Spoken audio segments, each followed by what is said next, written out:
Started in 2004, or a little bit before that, before the first event, and there was a bloke by the name of Gavin Schiller and Craig Surtees and myself got together and come up with the idea of running a challenge more so than a competition. And so we just wanted the teams to understand and learn a bit more. So here we are today, and we've run about 7 since then, and it's getting more successful every year. The purpose of the challenge is to make sure that every team gets to see what the other team can do. So if there's a skill set out there that someone can do really well, or have got equipment that's better than what the other teams might have, they get a chance to share that information and the equipment. So it just builds, the other mines can just build off the other guys. So if we ever get called to a serious event at another mine, we can all go in there and we've got a bit of mateship, and we understand other mines' policies and procedures, and so we can go in there as support teams and assist in that sort of stuff. And it's a chance to put rookies, they call them, or green guys into the mining. Gives them a chance just to learn so much. What they learn on this weekend, I don't think you could sort of pack into maybe 10 or 20 days of training by a professional trainer. The whole weekend's run over 6 events. The first being a triage. So the event there is a loader going through into a crib room in an underground scenario. So a lot of people, a lot of chaos, a lot of injuries from the damage from a big loader. We have right behind me, we have the firefighting event. That's where they've got a patient in another vehicle. You see the better vehicle at the back, and this one's a light, and they've got to come in and get that patient out and deliver first aid care. We've got the vertical rescue. That's where the teams have got to use their vertical skills. So any rope rescue training they've done. Some teams haven't quite got those qualifications, so it's a high risk activity. So some teams have just gone and used that for a learning. So they're using adjudicators as professional trainers to show them some of the techniques on vertical rescue. But some of the teams that got the full competencies of skills are going and turned into a good exercise, and they're actually doing really well at it.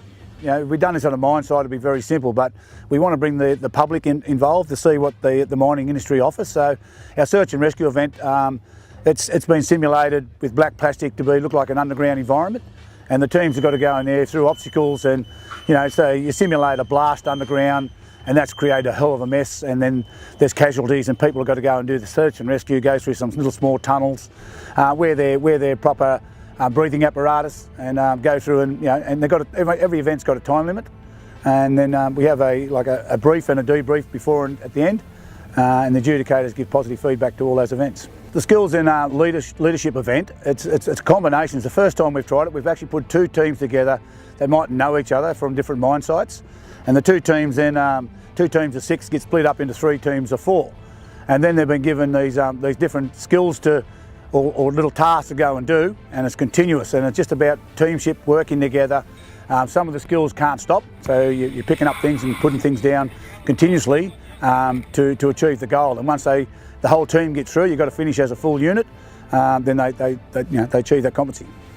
Oh, look, if you've got any passion about mines rescue, this is the event to be at. Don't get me wrong, there's a place for competitions. And the difference being, competition is good when you've got a really good team that you want to go and check that skill set out to see how good your team really is, and that's good. The only problem with the competition in our eyes is that other teams don't get to see that good skill.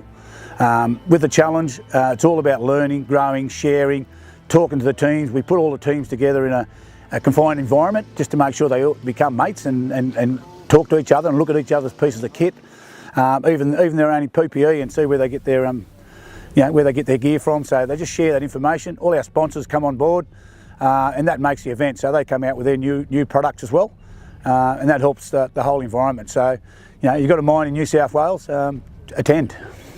What do you and your team enjoy the best about coming to events like this? Look, I think it's just the exposure. So both the exposure to other teams, everyone has different ways of doing things, so both seeing how other teams do things, also talking to the adjudicators and then walking your way through, but also having that hands-on experience. So often we're training for an event that we don't wish to ever happen.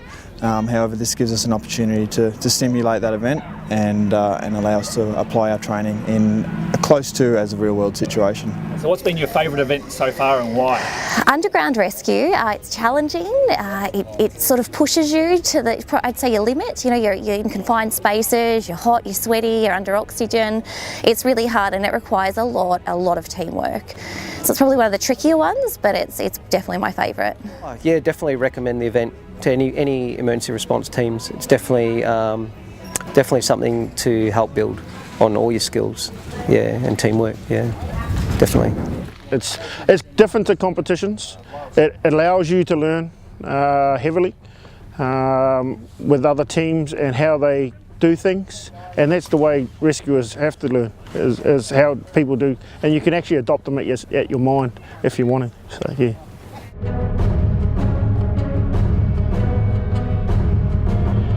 So it's been really interesting to see the knowledge sharing and the almost comradeship, if you like, that's been developing over the weekend, and I think that comes back to the esprit de corps. And it's a privilege for us to be involved and to be able to present the trophy. So I'd like to call up the team from CSA.